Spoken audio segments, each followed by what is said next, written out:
चुड़ैल रंभा की आत्मा मुक्त होने के बाद हवेली कुछ शांत हो गई थी। लेकिन गांव में सबको यकीन नहीं हो रहा था कि सच में वर्षों पुराना श्राप अब खत्म हो गया है। रायस्टार और तुंग तुंग साहूर कई दिन तक उस रात की बात किसी को नहीं बता पाए।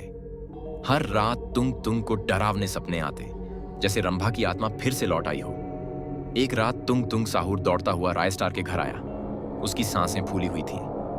रायस्टार, रायस्टार, वो फिर से वो हवेली में। रायस्टार चौंक पड़ा। क्या हुआ? तुंग तुंग कांपते हुए बोला, मैं कल रात पीपल के पेड़ के पास गया था, देखने की सब ठीक है या नहीं।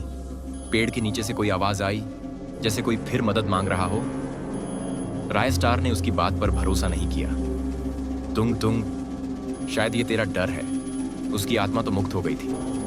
तुंग तुंग ने रोते हुए कहा, नहीं, मैंने सुना था, वो कह रही थी, मुझे अब भी चैन नहीं मिला।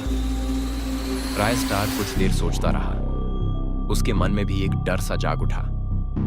अगर सच में कुछ बाकी था तो? अगली सुबह उन्होंने गांव के पुराने पंडित जी को बुलाया।